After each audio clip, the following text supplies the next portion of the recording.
experience with the workshop is primarily coordinating it and organizing it. I'm learning a little bit from Lisa as I speak with her more about the workshop, and currently we're in the process of, she's in the process of developing another workshop for us for early childhood educators and individuals who work with children who are deaf, and that way that it's like expanding the reach of people who can access this workshop and gain skills in ASL in different settings. So I am learning more about what types of language you would need to know for different groups, different communities.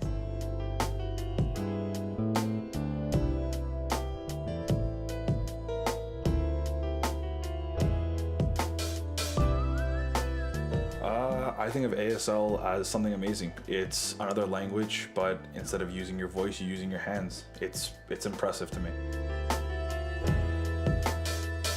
So my life experience involving it is I have a co-worker at Walmart. His name is Rashad. He's a deaf fellow, and he actually taught me how to communicate at a decent level ASL.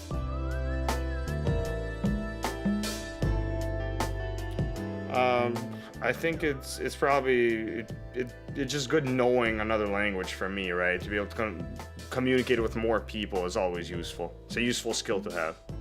Hi, my name is Sabrina, and I'm a nurse.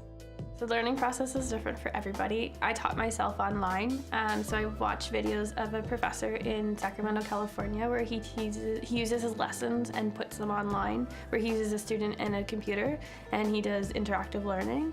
And then I also took a couple courses like the Emergency and First Responders course for American Sign Language. Everywhere, I think. I think it also depends on the community and the places that you go.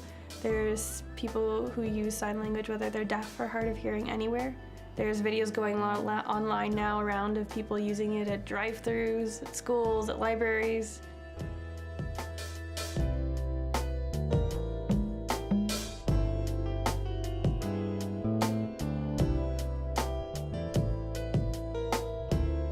Yeah, grade 11 is when I fully wanted to do firefighting, and that's when I was looking at what I can do to make my resume improved.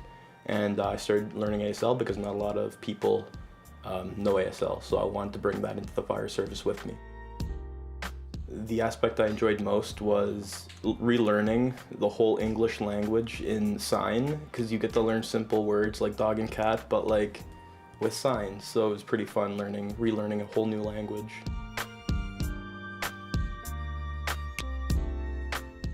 So the part I found most difficult was the more you learn.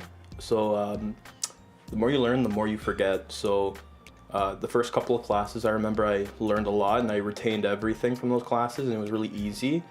But as classes went along, I couldn't retain everything, so I started forgetting little bits and pieces. So it was just remembering that was the most hardest part for me. Well, like I said before, if you're ever in a deaf community or you have a deaf family member or a family member is going deaf, it's always good to learn ASL so you can communicate with them more efficiently when they get deaf or if they are deaf.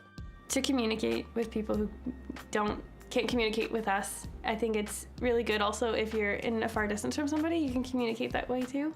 I think it's always good to learn a language, whether it's a different language that you know from your culture or somebody else's culture, or one that doesn't necessarily use words.